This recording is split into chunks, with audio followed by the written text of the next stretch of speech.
نحمده ونصلي على رسوله الكريم أما بعد أعوذ بالله السميع العليم من الشيطان الرجيم بسم الله الرحمن الرحيم رفيع الدرجات ذو العرش يلقي الروح من أمره على من يشاء من عباده لينذر يوم التلاق يوم هم باردون لا يخفى على الله منهم شيء لمن الملك اليوم لله الواحد القهار اليوم تجزى كل نفس بما كسبت لا ظلم اليوم إن الله سريع الحساب وأنذرهم يوم الآزفة إذ القلوب لدى الحناجر كاظمين ما للظالمين من حميم ولا شفيع يطاع يعلم خائنة الأعين وما تخفي الصدور والله يقضي بالحق والذين يدعون من دونه لا يقضون بشيء إن الله هو السميع البصير. حضرات محترم، کل کی بات میں اختتام اس بات پہ ہوا تھا کہ فادعوا اللہ مخلصین لہ الدین، پکارنا ہے تو صرف اللہ کو پکارو، عبادت کرنی ہے تو صرف اللہ کی عبادت کرو، استعانت مدد طلب کرنی ہے تو صرف اللہ سے مدد طلب کرو، مخلصاً خالص، اس کے اندر کسی کے ساتھ کوئی ملاوٹ نہیں ہونی چاہیے، کیونکہ دین اللہ ہی کا دین ہے۔ وَلَوْ كَرِهَ الْكَافِرُونَ، کافروں کو یہ بات کتنی ہی بری کیوں نہ لگے، تمہیں یہ پرواہ نہیں کرنی چاہیے کہ لوگ کیا کہیں گے، معاشرہ کیا کہے گا، یا دنیا کے اکثر لوگوں کا وتیرہ کیا ہے، یہ ہمارے سمجھنے کی بات نہیں ہے۔ اگر کوئی انسان کامیابی کا متمنی ہے تو اسے چاہیے کہ وہ خالص اللہ کی عبادت کرے۔ تو اللہ رب العزت اس کے بعد اپنی شان بیان کرتے ہیں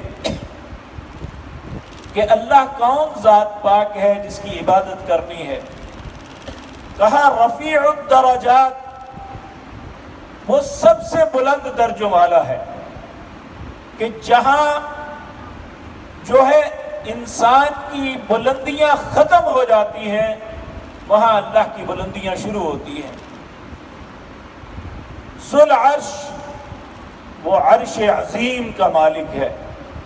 عرش کتنا بڑا ہے، پیچھے ہم پڑھ کے آئے ہیں، جو عرش اٹھانے والے فرشتے ہیں ان کی عظمت رسول اللہ صلی اللہ علیہ وسلم نے بتلائی۔ تو عرش کتنا عظیم ہے، نبی کریم صلی اللہ علیہ وسلم نے فرمایا اللہ کی جو کرسی ہے جس پہ اللہ نے اپنے مبارک قدموں کو جمایا ہوا ہے، پوری کائنات جو ہے زمین و آسمان اس کے مقابلے میں اس طرح ہے جس طرح ایک بہت بڑا میدان ہو اور اس کے اندر ایک چھوٹا سا رنگ پھینک دیں تو اس رنگ کی کیا حیثیت ہوتی ہے، اللہ کی کرسی کے سامنے اس پوری کائنات کی حیثیت اتنی ہے۔ اور اللہ کا عرش اتنا عظیم ہے کہ اس کی کرسی کی حیثیت اسی طرح ہے جس طرح ایک بہت بڑا میدان ہو تو اس میں ایک رنگ پھینک دیا جائے۔ اللہ کا عرش اتنا عظیم ہے۔ تو اللہ رب العزت کتنے عظیم ہیں، اللہ اکبر کبیرہ، اللہ سب سے بڑے ہیں اور ان سے بڑا کوئی نہیں ہے۔ رفیع الدرجات ذو العرش، وہ سب سے بلند درجوں کے مالک ہیں اور عرش عظیم کے بھی مالک ہیں۔ رفیع الدرجات ذو العرش یلقی الروح فی امری علی من یشاء من عبادی، وہ اپنی وحی اپنے بندوں میں سے جس پہ چاہتے ہیں اتارتے ہیں، کیونکہ ہر قوم نے یہ اعتراض کیا کہ یہ اگر وہی آنی تھی تو ہم پہ آتی، کیونکہ سب سے بڑے چودھری ہم ہیں، ہم خاندانی ہیں۔ یعنی نعوذ باللہ انبیاء کو مال کی کمی کی وجہ سے یہ سمجھتے تھے یہ خاندانی نہیں ہے، اور آج بھی ذہنیت یہی ہے کہ جو شخص جس کے پاس مال آ جاتا ہے وہ سمجھتا ہے میں ہی خاندانی ہوں، حالانکہ وہ دنیا کا سب سے بڑا کمینہ کیوں نہ ہو، کہ وہ کہتے ہیں میں خاندانی، چونکہ میرے پاس مال ہے، میرے پاس گاڑیاں، میرے پاس سب کچھ، اس کے پاس کیا ہے؟ یہ یعنی ہر نبی کے ساتھ یہ معاملہ پیش آیا۔ تو اللہ رب العزت فرماتے ہیں جو اللہ بلند درجات والا عرش عظیم کا مالک ہے، یلقی الروح من امرہ علی من یشاء، جس پہ چاہتا ہے اپنی وحی نازل کرتا ہے، من عبادہ، اپنے بندوں میں سے۔ کوئی شخص اللہ کو پابند نہیں کر سکتا کہ فلاں کو نبوت کیوں ملی، مجھے کیوں نہیں ملی، یا فلاں کو کیوں ملی، فلاں کو کیوں نہیں ملی۔ اللہ کسی کا پابند نہیں، اللہ اپنے بندوں میں سے جس کو چاہتا ہے نبوت سے نوازتا ہے، اس پہ وحی نازل کرتا ہے۔ لِيُنذِرَ يَوْمَ الطَّلَاقِ، کیوں وحی نازل ہوتی ہے؟ تاکہ وہ ملاقات کے دن سے ڈرائے۔ ملاقات کس سے؟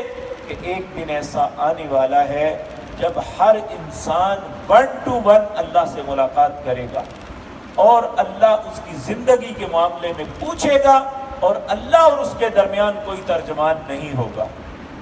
تو اللہ رب العزت فرماتے ہیں کہ ملاقات کے دن سے انہیں ڈرائے۔ یوم ہم باردون لا یخفی علی اللہ منہم شیء، یہ ایک ایسا آنے والا دن ہے جس دن کوئی چیز بھی مخفی نہیں رہے گی۔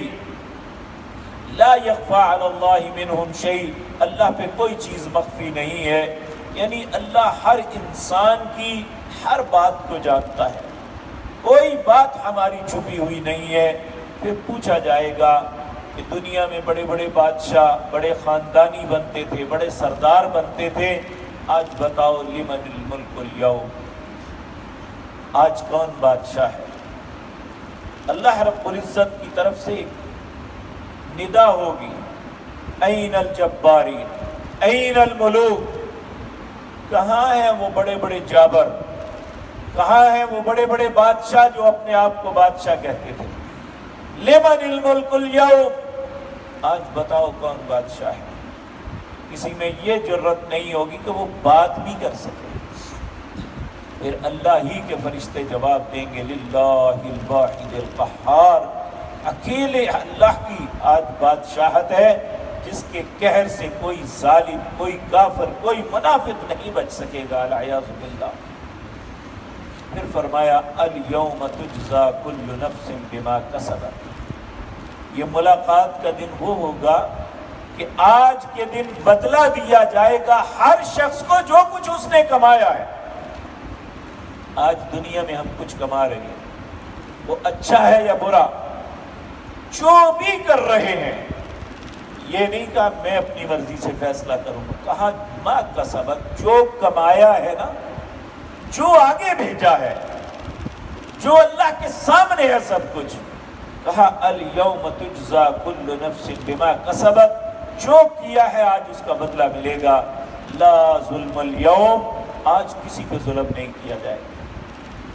یہ یاد رکھیں، اگر کسی بندے نے اچھا کام کیا ہے تو اس کا بدلہ نہ ملے تو یہ بھی ظلم ہے، تو اگر ظالم کو اس کے ظلم کی سزا نہ ملے تو یہ بھی ظلم ہے۔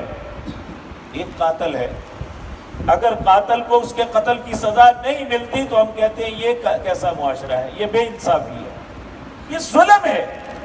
چور کو چوری کی سزا نہ ملے، قاتل کو قتل کی سزا نہ ملے، ظلم کرنے والے کو ظلم کی سزا نہ ملے تو یہ خود ظلم ہے۔ اور اسی طرح اگر ایک آدمی نے مزدوری کی ہے، کام کیا ہے، اسے اجرت نہ ملے تو یہ بھی ظلم ہے۔ کہا لا ظلم اليوم، آج کسی پہ کوئی ظلم نہیں ہوگا۔ ان اللہ سریع الحساب، اللہ کا حساب بہت جلد آنے والا ہے۔ وَأَنذِرْهُمْ يَوْمَ الْآزِفَةِ، ڈراؤ ان لوگوں کو یوم الآزفہ، ملنے کے دن سے۔ آزفت اذ القلوب لدى الحناجر، جس دن دل اچھل کے حلقوں میں آ جائے، کاظمین، خوف کی وجہ سے، ما للظالمین من حمیم ولا شفیع یطاع، کسی ظالم کا اس دن نہ کوئی دلی دوست ہوگا اور نہ کوئی ایسا سفارشی ہوگا جس کی سفارش کو سنا جائے گا۔ یعنی ظالم آدمی کا نہ تو کوئی دوست بنے گا اس دن۔ آج ظلم کرتے ہیں حکومت کے بل بوتے پہ، اہلکاروں کے بل بوتے پہ، اپنے منصب کے بل بوتے پہ، اور ہم سمجھتے ہیں کہ قانون ہمیں تحفظ دیتا ہے، اس لیے جس پہ جو مرضی کر لے۔ کہا اس دن ما للظالمین من حمیم، کسی ظالم آدمی کا کوئی دلی دوست نہیں ہوگا، سب چلے جائیں گے، ولا شفیع، اور کوئی بھی سفارشی نہیں ہوگا، یطاع، جس کی سفارش کو سنا جائے۔ یعلم خائنۃ الاعین، دیکھیے ایک ہوتا ہے وہ عمل جو انسان کرتا ہے سب کو نظر آتا ہے، چوری کرتا ہے نظر آتا ہے، قتل کرتا ہے نظر آتا ہے، لیکن ایک عمل ہوتا ہے جو آنکھ کی خیانت ہے۔ ہم 1000 بندے میں بھی بیٹھے ہوں، 1000 کے 1000 بندے ہماری طرف دیکھ رہے ہوں، تو یقین جانیے ہم آنکھوں سے جو خیانت کرتے ہیں وہ نہیں پہچان سکتے۔ ہم کس کی طرف کس نیت سے دیکھتے ہیں یہ اللہ کی ذات کے علاوہ اور ہمارے دل کے علاوہ کوئی نہیں جانتا۔ تو کہا عمل تو بہت دور کی بات ہے، یعلم خائنۃ الاعین، وہ تمہاری آنکھوں کی خیانت کو بھی جانتا ہے۔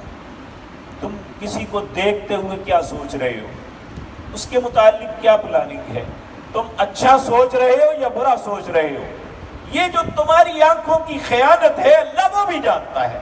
یعلم خائنۃ الاعین، صرف آنکھوں کی خیانت نہیں، وَيَعْلَمُ مَا تُخْفِي الصُّدُورُ، جو اپنے سینوں کے اندر چھپائے ہوئے ہو اللہ وہ بھی جانتا ہے۔ ہم یہ بات کہتے ہیں کہ کتنے ہی راز ہیں میں اپنے سینے میں چھپا کے قبر میں جا رہا ہوں، چھپا کے قبر میں تو جا رہا ہوں، لوگوں سے تو وہ چھپ گئے لیکن اللہ ان رازوں کو جانتا ہے۔ وَيَعْلَمُ مَا تُخْفِي الصُّدُورُ، جو بھی سینوں کے بید ہیں وہ سب جانتا ہے۔ وَاللَّهُ يَقْضِي بِالْحَقِّ، اللہ اس دن حق کے ساتھ فیصلے کریں گے۔ وَالَّذِينَ يَدْعُونَ مِن دُونِ اللَّهِ لَا يَقْضُونَ بِشَيْءٍ، اللہ کے علاوہ جن کو تم پکارتے ہو وہ تمہارا کوئی بھی فیصلہ نہیں کر سکتے۔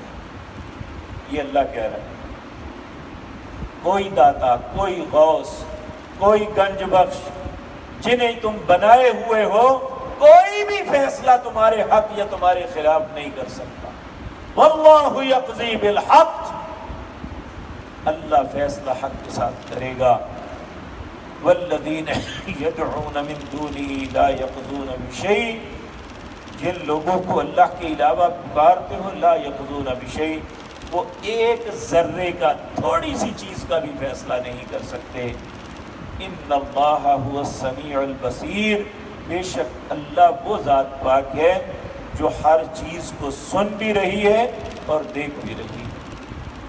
تو اللہ، یہ حقیقت بات یہ ہے کہ یہ آیتیں میرے آپ کے لیے بہت خوفناک اعلان ہیں کہ ہم بے شمار اپنی زندگی کے معاملات میں سمجھتے ہیں کون جانتا ہے، اور اپنے ہر ظلم سے ہم واقف ہیں، لیکن لوگوں کو نہیں پتا کہ یہ اپنے من کے اندر کیا چھپائے ہوئے ہیں۔ یہ بظاہر بڑا ہنس کے بولنے والا اپنے اندر کتنا بغض چھپائے ہوئے ہیں اللہ جانتا ہے۔ یعلم خائنۃ الاعین وما تخفی الصدور، وہ آنکھوں کی خیانت کو بھی جانتا ہے اور سینوں کے بھیدوں کو بھی۔ اے اللہ، جس طرح تو نے دنیا میں ہماری خطاؤں پہ، ہمارے عیبوں پہ پردے ڈالے ہوئے ہیں، اے اللہ قیامت کے دن بھی بے آبرو نہ کرنا۔ اے اللہ اس دن بھی ہماری خطاؤں پہ پردہ ڈالنا اور ہمیں توبہ کی توفیق بخش دے، تاکہ تیری بارگاہ میں جا کے ذلیل و رسوا ہونے سے بچ جائیں۔ اقول قولی ھذا واستغفر اللہ۔